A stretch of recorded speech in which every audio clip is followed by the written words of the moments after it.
Hello, good morning friends. ಇವತ್ತು ನಾವು daily current affairs ಪ್ರಚಲಿತ ಘಟನೆಗಳು, ಪ್ರಜಾವಾಣಿ ಪೇಪರ್ ಮತ್ತು ವಿಜಯವಾಣಿ ವಿದ್ಯಾರ್ಥಿ ಮಿತ್ರ ಪೇಪರ್ ದಾಗ ಏನೇನು ಕೊಟ್ಟಿದ್ದಾರೆ ಅಂತ ನೋಡೋಣ. One second. ಓಕೆ. ಆರ್ಟಿಐ ಇಂದ ವಿನಾಯಿತಿ ಪಡೆದಿದ್ದ ಅಲ್ಪಸಂಖ್ಯಾತ ಶಾಲೆಗಳಿಗೆ ಅನ್ವಯ (10% ಹೆಚ್ಚುವರಿ ಸೀಟು ನೀಡಲು ಯೋಜನೆ. ಏನಂದ್ರೆ ಕಡ್ಡಾಯ ಶಿಕ್ಷಣ ಹಕ್ಕು ಕಾಯ್ದೆ ಅಂದ್ರೆ ರೈಟ್ ಟು ಎಜುಕೇಶನ್ ಆಕ್ಟ್ 2009 ಇದು. ಅದ್ರ ಪ್ರಕಾರ ಅದರಲ್ಲಿ 21A ಆರ್ಟಿಕಲ್ ಏನ್ ಹೇಳುತ್ತಂದ್ರ 6 ರಿಂದ 14 ವರ್ಷದ ಮಕ್ಕಳು ಅದರಲ್ಲ ಅವರು ಏನಂತಂದ್ರ ಶಿಕ್ಷಣ ಅಂದ್ರೆ ಅವರು ಶಿಕ್ಷಣ ಪಡೆಯಕ್ಕೆ ಏನಂದ್ರೆ ಅವರಿಗೆ ಹಕ್ಕಿದೆ ಅಂತ ಹೇಳಲಾಗುತ್ತೆ. ಅದೇ ರೀತಿ ಏನಂತಂದ್ರ ಅಕಾರ್ಡಿಂಗ್ ಟು ಅಂದ್ರೆ 51A ಆರ್ಟಿಕಲ್ ಇಂದ ಏನ್ ಹೇಳ್ಬೋದ್ರ ಪೋಷಕರು ತಮ್ಮ ಮಕ್ಕಳಿಗೆ ಅಂದ್ರೆ 6 ರಿಂದ 14 ವರ್ಷದ ಮಕ್ಕಳಿಗೆ ಅಂದ್ರೆ ಶಿಕ್ಷಣ ಕೊಡಬೇಕಂತ ಒಂದು ಮೂಲಭೂತ ಕರ್ತವ್ಯ ಇದೆ. ಈ ಆರ್ಟಿಐ ಏನ್ ಹೇಳಿದೆ ಅಂದ್ರೆ ಈಗ ಭಾಷಾ ಅಲ್ಪಸಂಖ್ಯಾತ ಶಾಲೆಗಳಂದ್ರ ಮೈನಾರಿಟಿ ಸ್ಕೂಲ್ಸ್ ಏನದಾವಲ್ಲ, ಲಿಂಗ್ವಿಸ್ಟಿಕ್ ಮೈನಾರಿಟಿ ಸ್ಕೂಲ್ಸ್ ಅದಲ್ಲ, ಅವ್ರಿಗೆ ಏನಂತಂದ್ರ 2017 ಮತ್ತು 18ನೇ ಸಾಲಿಗೆ 25% ಸೀಟ್ಗಳು ಮತ್ತು ಅದ್ರ ಜೊತೆಗೆ 10% ಸೀಟ್ಗಳು ಈಗ ಹೆಚ್ಚುವರಿ ನೀಡಬೇಕಂತ ಸಾರ್ವಜನಿಕ ಶಿಕ್ಷಣ ಇಲಾಖೆ ಹೇಳಿದೆ. ಅಂದ್ರೆ ಏನಂತಂದ್ರೆ ಈಗ ಲಿಂಗ್ವಿಸ್ಟಿಕ್ ಅಂದ್ರೆ ಮೈನಾರಿಟಿ ಸ್ಕೂಲ್ಸ್ ಏನದಾವಲ್ಲ ಅವ್ರು ಏನಂತಂದ್ರ ಮೊದಲು 25% ಸೀಟ್ ಅಂದ್ರೆ ನೀಡಬೇಕಂತ ಹೈಕೋರ್ಟ್ ಆದೇಶ ಕೊಟ್ಟಿದ್ದವರಿಗೆ 25 ಸೀಟ್ಸ್ ಅಂದ್ರೆ ಈಗ ಖಾಸಗಿ ಸ್ಕೂಲ್ಸ್ ಇರ್ಬೋದು, ಒಟ್ಟಿನಾಗ ಮೈನಾರಿಟಿ ಸ್ಕೂಲ್ ಅದು ಪ್ರೈವೇಟ್ ಇರ್ಬೋದು, ಗೌರ್ಮೆಂಟ್, ಬಟ್ ಅಲ್ಲಿ ಏನಂತಂದ್ರ ಅವ್ರಿಗೆ 25% ಸೀಟ್ ಕೊಡ್ಬೇಕಂತ ಮೊದಲಿನ ಹೈಕೋರ್ಟ್ ಹೇಳಿತ್ತು. ಈಗ ಇನ್ನ ಅದ್ರ ಜೊತೆ ಏನಂದ್ರ 10% ಅಂತಂದ್ರ ಹೆಚ್ಚುವರಿ ಸೀಟ್ ಕೊಡಬೇಕು. ಹೆಚ್ಚುವರಿ ಸೀಟ್ ಹೆಂಗ್ ಅಂತಂದ್ರ ಬ್ಯಾಕ್ಲಾಗ್ ಗ್ರೂಪ್ ಅಂತಂದ್ರ ಈಗ ಹಿಂದೆ ಅಂತಂದ್ರ ವೆಕೆಂಟ್ ಇರ್ಬೋದು, ಅಂದ್ರೆ ಲಾಸ್ಟ್ ಇಯರ್ ಅಂದ್ರ 25% ಒಳಗಾಗಿ ಕಡಿಮೆ ಪರ್ಸೆಂಟೇಜ್ ಅಂದ್ರೆ ಸೀಟ್ಗಳು ತುಂಬಿಕೊಂಡಿರ್ಬೇಕು, ಅದ್ರಾಗ ಒಂದ್ ಸ್ವಲ್ಪ ಉಳಿದಿರ್ಬೋದು. ಆ ಸೀಟ್ಗಳನ್ನು ಬ್ಯಾಕ್ಲಾಗ್ ರೂಪದಲ್ಲಿ ಹಂಚಿಕೆ ಅಂದ್ರೆ ಬ್ಯಾಕ್ಲಾಗ್ ರೂಪದಲ್ಲಿ ಪರಿಗಣಿಸಿ ಇನ್ನ 10% ಅಂದ್ರೆ ಪ್ರತಿ ವರ್ಷ 10% ಸೀಟ್ಗಳು ಅಂದ್ರ ಅವ್ರೇನಂದ್ರ ಹೆಚ್ಚುವರಿಗೆ ಅಂದ್ರೆ ಬ್ಯಾಕ್ಲಾಗ್ ರೂಪದಲ್ಲಿ ಹಂಚಿಕೆ ಮಾಡ್ಬೇಕಂತ ಈ ಆರ್ಟಿಐ ಏನಂದ್ರ ಮೂಲಕ ಹೇಳಿದೆ. 9ನೇ ಬೆಂಗಳೂರು ಅಂತಾರಾಷ್ಟ್ರೀಯ ಚಿತ್ರೋತ್ಸವಕ್ಕೆ ಚಾಲನೆ.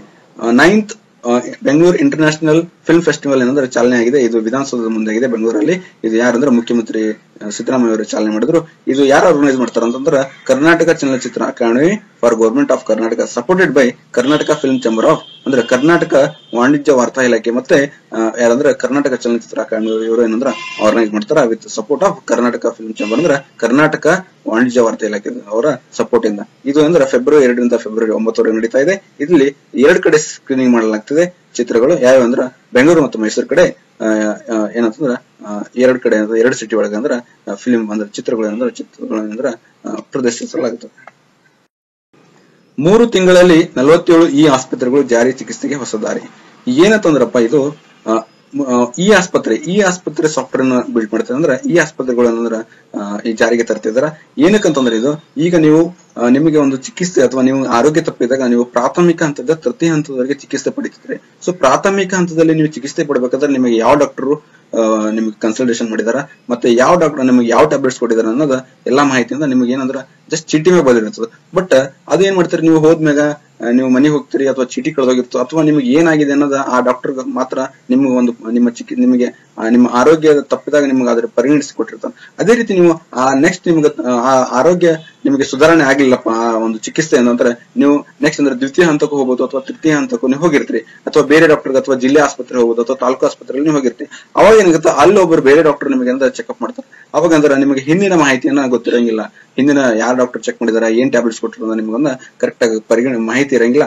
ಅದಕ್ಕೋಸ್ಕರ ಏನ್ ಮಾಡ್ತಂದ್ರ ನೀವು ಪ್ರಾಥಮಿಕ ಹಂತದಲ್ಲಿ ಚಿಕಿತ್ಸೆ ಪಡಬೇಕು ಹೋದಾಗ ನಿಮ್ದಲ್ಲಿ ಹೆಸರು ಮತ್ತೆ ನಿಮ್ಗೆ ಯಾರು ಡಾಕ್ಟರ್ ಕನ್ಸಲ್ಟೇಷನ್ ಮಾಡಿದಾರ, ನಿಮ್ಗೆ ಯಾವ ಟ್ಯಾಬ್ಲೆಟ್ಸ್ ಕೊಟ್ಟಿದಾರ ಮತ್ತೆ ಏನಾಗಿದೆ ಎಲ್ಲ ಅಂದ್ರ ಈ ಆಸ್ಪತ್ರೆ ಸಾಫ್ಟ್ವೇರ್ ಇರುತ್ತಲ್ಲ ಅದರಲ್ಲಿ ನಿಮ್ಗೆ ಅಂದ್ರೆ ನೋಂದಾಯಿಸ್ಬಿಡ್ತಾರ. ಅದೇ ರೀತಿ ನೀವು ನೆಕ್ಸ್ಟ್ ದ್ವಿತೀಯ ಅಂದ್ರೆ ಮುಂದಿನ ಹಂತದ ಚಿಕಿತ್ಸೆಗೆ ಹೋದಾಗ ಅಂದ್ರೆ ಅಲ್ಲಿ ನಿಮಗೆ ಹಿಂದಿನ ಅಂದ್ರೆ ಪ್ರಾಥಮಿಕ ಹಂತದಲ್ಲಿ ಏನೇನ್ ಚಿಕಿತ್ಸೆ ತಗೊಂಡಿರ್ತಾರಲ್ಲ ಆ ಹಂತದ ಎಲ್ಲಾ ಡೀಟೇಲ್ಸ್ ಅನ್ನು ನೆಕ್ಸ್ಟ್ ಯಾರು ದ್ವಿತೀಯ ಹಂತದಲ್ಲಿ ನಿಮಗೆ ಅಂತಂದ್ರೆ ದ್ವಿತೀಯ ಹಂತದಲ್ಲಿ ಯಾರು ನಿಮಗೆ ಅಂತಂದ್ರೆ ಚಿಕಿತ್ಸೆ ಮಾಡ್ತಾರೆ ಡಾಕ್ಟರ್ ಅಲ್ಲ ಅವ್ರಿಗೆ ಆ ಮಾಹಿತಿಯನ್ನು ಲಭ್ಯ ಆಗಿತ್ತು. ಇದರಿಂದ ಏನಾಗುತ್ತಂದ್ರೆ ನಿಮ್ಗೆ ಒಂದು ಆರೋಗ್ಯಕ್ಕೆ ಅಂದ್ರೆ ನಿಮ್ಮ ಆರೋಗ್ಯ ತಪ್ಪಿದಾಗ ನಿಮ್ಗೆ ಒಳ್ಳೆಯ ಒಂದು ಏನಂದ್ರ ಕನ್ಸಲ್ಟೇಷನ್ ಸಲಹೆ ಕೊಡಕ ಬಹಳ ಉಪಯೋಗಕಾರಿ ಆಗಿತ್ತು. ಅದೇ ರೀತಿ ಅಂತಂದ್ರೆ ಈ ಒಂದು ತಾಂತ್ರಿಕ ಸಲಹೆ ಈ ಹಾಸ್ಪಿಟಲ್ ಸಂಬಂಧಿಸಿದಂತೆ ಒಂದು ತಾಂತ್ರಿಕ ಸಲಹಾ ಸಮಿತಿ ರಚನೆ ಮಾಡಲಾಗಿದೆ. ಆ ರಚನೆ ಮಾಡಿ ಈ ಒಂದು ಯೋಜನೆ ಜಾರಿಗೆ ತರ್ತಾರಂತ ಹೇಳಿದ್ರೆ ಇದು ಒಂದು ದೇಶಕ್ಕೆ ಒಂದು ಮಾದರಿ ಆಗಲಿದೆ ಅಂತ ಹೇಳ್ತಾ ಇದ್ದಾರೆ. ಆಮೇಲೆ ಇದರಿಂದ ಏನೇನು ಲಭ್ಯ ಇದೆ ಅಂದ್ರೆ ನಿಮಗೆ ಅಂತಂದ್ರ ಆಸ್ಪತ್ರೆಗಳ ಹೊರರೋಗಿ ವಿಭಾಗ ಅಂತ ಮತ್ತೆ ವಾರ್ಡ್ ದಾಖಲೆ ಅಂದ್ರೆ ಈ ಆಸ್ಪತ್ರೆ ಸಾಫ್ಟ್ವೇರ್ ಬಿಲ್ಡ್ ಮಾಡ್ತಿದಾರಲ್ಲ ಅದರಲ್ಲಿ ಏನಂದ್ರೆ ನಿಮಗೆ ಅಪಘಾತವಾದಾಗ ಮತ್ತೆ ಅಪಘಾತ ಅಂದ್ರೆ ತುರ್ತು ನೋಂದಣಿ ಮಾಡೋದು, ಬಿಲ್ ಪಾವತಿ ಮಾಡೋದು, ಮತ್ತೆ ಔಷಧ ದಾಸ್ತಾನು ಅದ್ರ ಯಾವ ಟ್ಯಾಬ್ಲೆಟ್ಸ್ ನಿಮಗೆ ಅವೈಲಬಿಲಿಟಿ ಐತಿ, ಆಮೇಲೆ ಪ್ರಯೋಗಾಲಯಗಳು ಅಂದ್ರೆ ಲ್ಯಾಬೊರೇಟರೀಸ್ ಯಾವ ನಿಮಗೆ ಅವೈಲಬಿಲಿಟಿ ಐತಿ, ಆಮೇಲೆ ರೇಡಿಯಾಲಜಿ ಇನ್ಫಾರ್ಮೇಶನ್ ಅದ್ರಲ್ಲಿ ಸಿಗುತ್ತೆ, ಆಮೇಲೆ ಡಿಸ್ಚಾರ್ಜ್ ಸಮ್ಮರಿ ಅಂದ್ರೆ ನಿಮಗೆ ನೀವು ಒಂದು ಹಾಸ್ಪಿಟಲ್ ನೀವು ಅಡ್ಮಿಟ್ ಆಗಿದ್ರೆ ಅಂದ್ರೆ ನಿಮ್ಗೆ ಎಷ್ಟು ದಿವಸ ನಂತರ ನಿಮಗೆ ಡಿಸ್ಚಾರ್ಜ್ ಮಾಡ್ತಾರೆ ಈ ಆಪ್ ಮೂಲಕ ನಿಮಗೆ ಅಂದ್ರೆ, ಮತ್ತೆ ಬ್ಲಡ್ ಬ್ಯಾಂಕ್ ಅಂದ್ರೆ ಬ್ಲಡ್ ಬ್ಯಾಂಕ್ ಎಲ್ಲ ಅದಾವ ಎಲ್ಲ ನಿಮಗೆ ಇದರಲ್ಲಿ, ಮತ್ತೆ ಯಾವ ಬ್ಲಡ್ಸ್ ಕೆಟಗಿರಿ ಅಂದ್ರೆ ಯಾವ ಬ್ಲಡ್ ಅದಾವ, ನಿಮ್ಗೆ ಯಾವ ಅವೈಲಬಿಲಿಟಿ ಐತಿ ಎಲ್ಲ ಅಂದ್ರೆ ಈ ಹಾಸ್ಪಿಟಲ್ ಒಂದು ಏನಂದ್ರೆ ಸಾಫ್ಟ್ವೇರ್ ಅಂದ್ರೆ ನಿಮಗೆ ಲಭ್ಯ ಆಗುತ್ತೆ. ಇದು ಇನ್ನ 3 ತಿಂಗಳಲ್ಲಿ ಅಂದ್ರೆ ಜಾರಿಗೊಂಡು ಒಂದು ಹೊಸ ದಾರಿ, ಚಿಕಿತ್ಸೆಗೆ ಹೊಸ ದಾರಿ ಆಗುತ್ತೆ ಅಂತ ಹೇಳಲಾಗ್ತದೆ. ಪಿಣ್ಯ ಕೈಗಾರಿಕಾ ಪ್ರದೇಶ ಬೆಂಗಳೂರಿನಲ್ಲಿ ಆಪಲ್ ಐಫೋನ್ ಘಟಕ. ಆಪಲ್ ದವ್ರು ಏನ್ ಮಾಡ್ತಿದ್ರು ಅಂದ್ರೆ ಇವರು ಒಂದು ತಯಾರಿಕಾ ಘಟಕ ಅಂದ್ರೆ ಮ್ಯಾನುಫ್ಯಾಕ್ಚರಿಂಗ್ ಯೂನಿಟ್ ಅಂದ್ರೆ ಬೆಂಗಳೂರಲ್ಲಿ ಎಲ್ಲಿ ಅಂದ್ರೆ ಪಿಣ್ಯ ಕೈಗಾರಿಕಾ ಪ್ರದೇಶದಲ್ಲಿ ಅಂದ್ರೆ ಆರಂಭ ಮಾಡ್ತಿದಾರ. ಈ ಆಪಲ್ ಸಿಇಒ ಯಾರಂದ್ರ ಟಿಮ್ ಕುಕ್. ನೀವು ಜಸ್ಟ್ ನೆನ್ಪಿಟ್ಕೊಂಡ್ರೆ ಆಪಲ್ ಸಿಇಒ ಯಾರು ಟಿಮ್ ಕುಕ್, ಮತ್ತ ಈ ಐಫೋನ್ ಅಂದ್ರೆ ಅದ್ರ ಮ್ಯಾನುಫ್ಯಾಕ್ಚರಿಂಗ್ ಯೂನಿಟ್ ಎಲ್ಲಿ ಮಾಡ್ತಿದ್ರ ಬೆಂಗಳೂರಿನ ಪಿಣ್ಯ ಕೈಗಾರಿಕಾ ಪ್ರದೇಶದಲ್ಲಿ ಮಾಡ್ತಿರ ಅಂತ ಅಷ್ಟು ನೆನ್ಪಿಟ್ಕೊಂಡ್ರೆ. ನೆಕ್ಸ್ಟ್, ರಾಜಕೀಯ ಪಕ್ಷಗಳಿಗೆ ಡಿಸೆಂಬರ್ ಡೆಡ್ ಲೈನ್, ಗಡುವು ಮೀರಿದರೆ ತೆರಿಗೆ ವಿನಾಯಿತಿ ಕಟ್. ಈಗ ಏನ್ ಮಾಡಿದ್ರೆ ಅಂದ್ರೆ 2017 ಅಂದ್ರೆ ಈ 2016 ಮತ್ತು 17ನೇ ಏನಂದ್ರೆ ಈಗ ಮೊನ್ನೆ ಬಜೆಟ್ ಅಧಿವೇಶನ ಅಂದ್ರೆ ಬಜೆಟ್ ಮಂಡನೆ ಮಾಡಿದ್ರಲ್ಲ ಯಾರಂದ್ರ ವಿತ್ತ ಸಚಿವರಾದ ಅರುಣ್ ಜೇಟ್ಲಿ ಅವರು ಏನ್ ಮಾಡಿದ್ರಲ್ಲ ಆ ಯೋಜನೆ ಅಂದ್ರೆ ಆ ಬಜೆಟ್ ಮಂಡನೆಯಲ್ಲಿ ಏನ್ ಹೇಳಿದ್ರ ಅಂದ್ರ ಯಾರು ರಾಜಕೀಯ ಪಕ್ಷಗಳಲ್ಲ ಅವರು ದೇಣಿಗೆ ಏನ್ ಪಡಿತಾರಲ್ಲ, ದೇಣಿಗೆ ಅವ್ರು ಏನ್ ಪಡಿತಾರಲ್ಲ ಬೇರೆ ಬೇರೆ ಕಂಪನಿ, ಸರ್ಕಾರೇತರ ಕಂಪನಿ ಇರ್ಬೋದು ಅಥವಾ ಪ್ರೈವೇಟ್ ಕಂಪನಿ ಇರ್ಬೋದು, ಅವರು ದೇಣಿಗೆ ಪಡಿತಾರಲ್ಲ ಅವರು 2,000 ಮಾತ್ರ ನಗದು ರೂಪದಲ್ಲಿ ಪಡಿಬೇಕು. ಮೊದಲೇಂದ್ರೆ 20,000 ಇತ್ತು, ಈಗ 2,000 ಅಷ್ಟೇ ನಗದು ರೂಪದಲ್ಲಿ. ಮತ್ತೆ ಮಿಕ್ಕಿದ ಅಮೌಂಟ್ ಅಥವಾ ಒಂದ್ ವೇಳೆ ಜಾಸ್ತಿ ಕೊಡಕ್ ಬಯಸಿದ್ರು ಅವ್ರು ಏನಂದ್ರ 2,000ಕ್ಕಿಂತ ಜಾಸ್ತಿ ಕೊಡಕ್ ಬಯಸಿದ್ರು ಅವ್ರು ಏನ್ ಮಾಡ್ಬೇಕಂದ್ರ ಚೆಕ್ ಮೂಲಕ ಅಥವಾ ಇಲ್ಲ ಅಂತಂದ್ರೆ ಡಿಜಿಟಲ್ ಮೂಲಕ ಏನ್ ಮಾಡ್ಬೇಕು ಅವರು ಈ ರಾಜಕೀಯ ಪಕ್ಷಗಳಿಗೆ ಕೊಡಬಹುದು. ಆಮೇಲೆ ಇನ್ನೊಂದ್ ಏನಂತಂದ್ರೆ ಈ ರಾಜಕೀಯ ಪಕ್ಷಗಳು ಏನ್ ಮಾಡ್ತಿದ್ರು ಅಂದ್ರ ಸರಿಯಾಗಿ ಅವರು ಮರುಪಾವತಿಸ್ತಿಲ್ಲ ಅಂದ್ರೆ ತೆರಿಗೆಯನ್ನು ಮರುಪಾವತಿಸ್ತಿಲ್ಲ ಅಂತ ಅಂದ್ರೆ ಅದರ ರಿಪೋರ್ಟ್ ಎಲ್ಲ ಎಲೆಕ್ಷನ್ ಕಮಿಷನ್ ಆಕ್ಚುಲಿ ಅವ್ರು ಕೊಡಬೇಕು. ಅಂದ್ರ ಒಂದು ಈ ಎಲ್ಲಾ ದೇಣಿಗೆ ರಾಜಕೀಯ ಪಕ್ಷಗಳು ದೇಣಿಗೆ ಪಡೆದ ನಂತರ ಎಲ್ಲೆಲ್ಲ ಯಾವ ಕಡೆಯಿಂದ ದೇಣಿಗೆ ಪಡೆದಿವೆ ಅಂತೆಲ್ಲ ಒಂದು ವರದಿಯನ್ನು ಅವರು ರಿಪೋರ್ಟ್ ಮಾಡಿ ಆ ರಿಪೋರ್ಟ್ ಅಂದ್ರೆ ಎಲೆಕ್ಷನ್ ಕಮಿಷನ್ ಕೊಡಬೇಕು. ಬಟ್ ಅವ್ರ ಎಲೆಕ್ಷನ್ ಕಮಿಷನ್ ಕರೆಕ್ಟ್ ಆಗಿ ಸಮಯ ಕೊಡ್ತಾ ಇಲ್ಲ ಅಂತ ಅದಕ್ಕೋಸ್ಕರ ಏನ್ ಮಾಡ್ತಿದ್ರು ಅಂತಂದ್ರ ಈ ಎಲೆಕ್ಷನ್ ಕಮಿಷನ್ ಅಂದ್ರೆ ಇವ್ರು ಈ ಬಜೆಟ್ ಅಲ್ಲಿ ಏನ್ ಹೇಳಿದಾರೆ ಅಂತಂದ್ರೆ ಅವರು ಈ ರಾಜಕೀಯ ಪಕ್ಷಗಳು ಏನ್ ಮಾಡ್ಬೇಕಂದ್ರ ವರದಿಯನ್ನು ಯಾರ ಕಡೆಯಿಂದ ದೇಣಿಗೆ ತಗೊಂಡಿದ್ರಲ್ಲ ಅವರ ಎಲ್ಲಾ ವರದಿಯನ್ನು ಏನ್ ಮಾಡ್ಬೇಕು ಸಮೀಕ್ಷೆ ಮಾಡಿ ಲೆಕ್ಕಾಚಾರ ಮಾಡಿ ಅವ್ರು ಏನ್ ಮಾಡ್ಬೇಕು 9 ತಿಂಗಳು ಡಿಸೆಂಬರ್ 31 ಒಳಗಾಗಿ ಏನ್ ಮಾಡ್ಬೇಕಂತಂದ್ರೆ ಅವರು ಎಲೆಕ್ಷನ್ ಕಮಿಷನ್ ರಿಪೋರ್ಟ್ ಕೊಡಬೇಕು.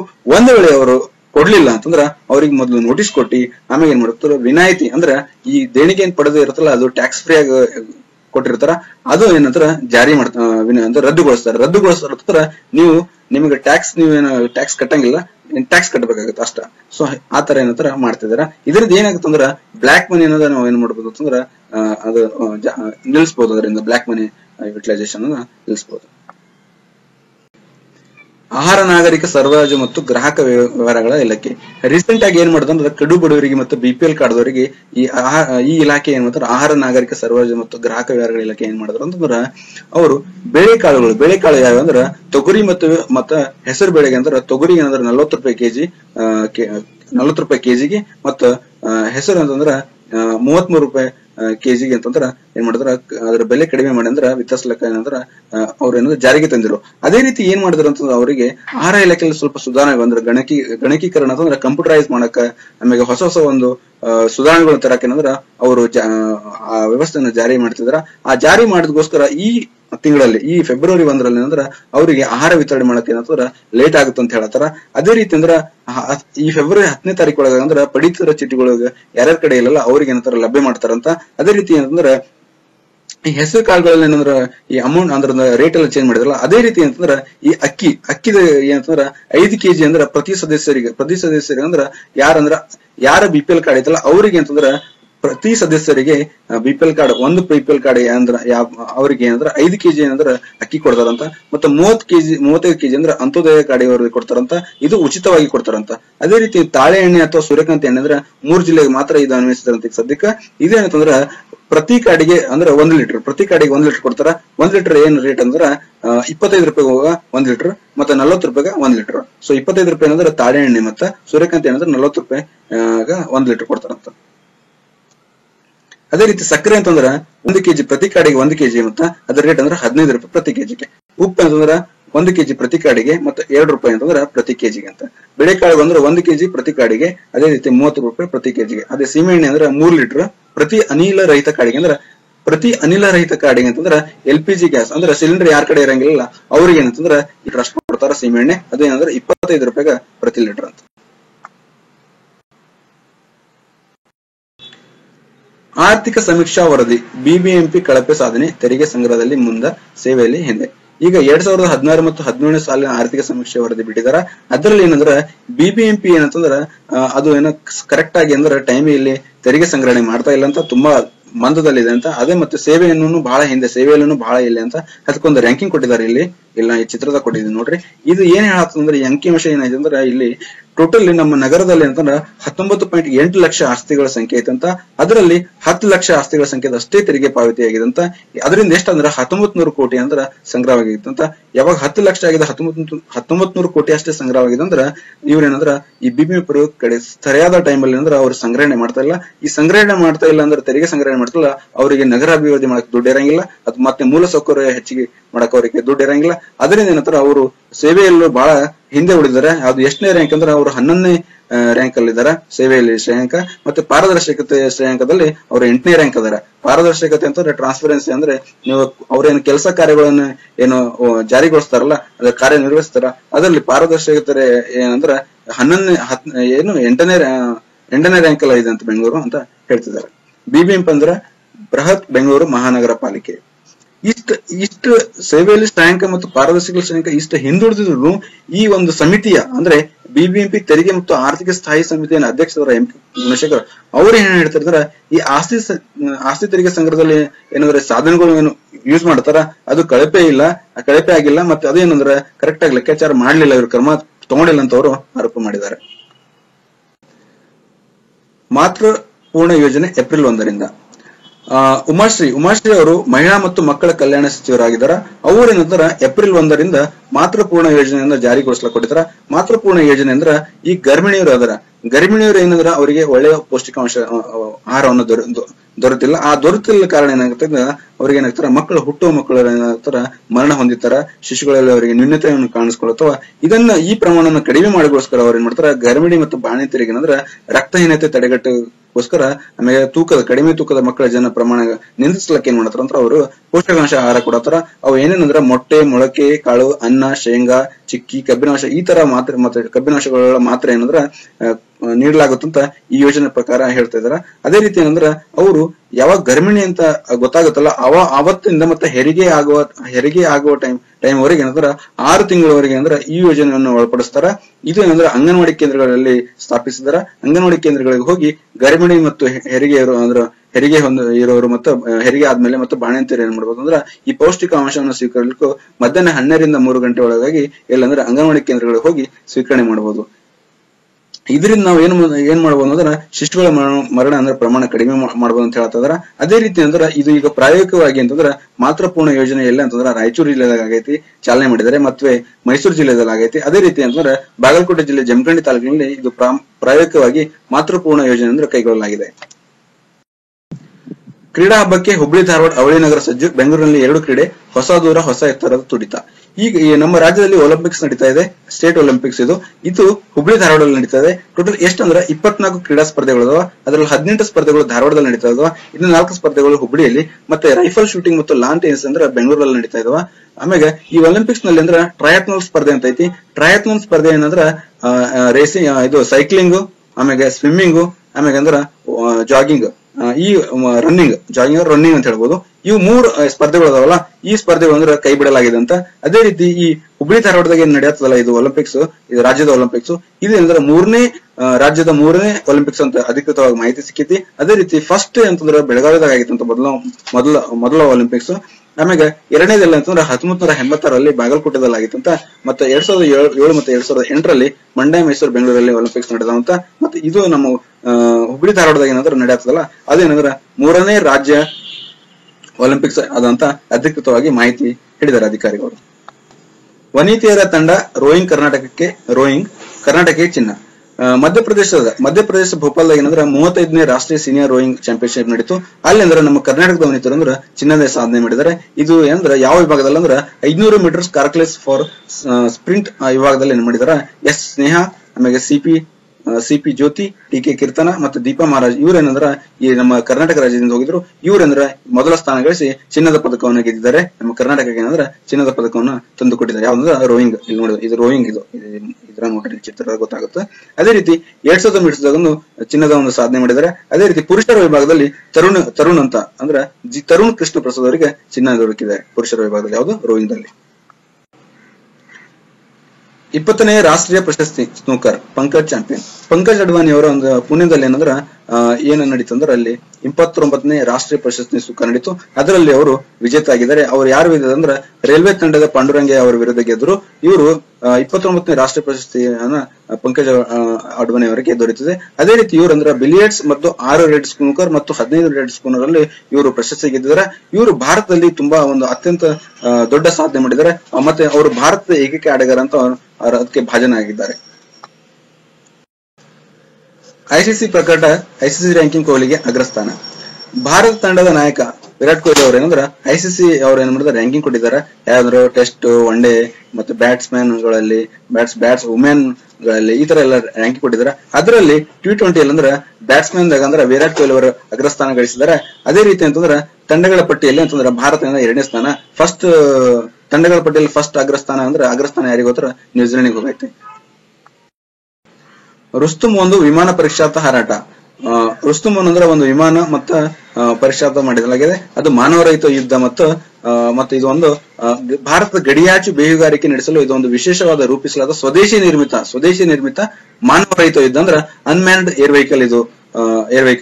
ಇದು ಎಲ್ಲಂತಂದ್ರ ಚಳ್ಳಕೆರೆ ಎಲ್ಲಿ ಬರುತ್ತೋ ಅಂದ್ರೆ ಚಿತ್ರದುರ್ಗ ಜಿಲ್ಲೆಯ ಚಳ್ಳಕೆರೆಯಲ್ಲಿ ಬರುತ್ತೋ. ಅಲ್ಲಿ ರಕ್ಷಣಾ ಮತ್ತು ಸಂಶೋಧನಾ ತರಬೇತಿ ಕೇಂದ್ರ ಅಂದ್ರೆ DRDO ಅಲ್ಲೈತಿ. ಅಲ್ಲಿಂದ ಏನಂದ್ರೆ ಈ ಪರೀಕ್ಷಾರ್ಥವನ್ನು ಮಾಡಿದಾರ. ಪರೀಕ್ಷಾರ್ಥ ಹಾರಾಟವನ್ನು ಸೂಕ್ಷ್ಮವಾಗಿ ಮತ್ತು ಸುರಕ್ಷಿತವಾಗಿ ನಡೆಸಿದಾರೆ. ಎಲ್ಲಿಂದ ಎಲ್ಲಿವರೆಗೆ ಹಾರಾಡಿಸಿದಂದ್ರೆ DRDO ಕೇಂದ್ರದಿಂದ ಹಾರಿದ ರುಸ್ತುಮ್ ಮಂಡ್ಯ ಏರೋನಾಟಿಕಲ್ ಪ್ರದೇಶದವರೆಗೆ ಹಾರಾಟ ನಡೆಸಿದಾರ.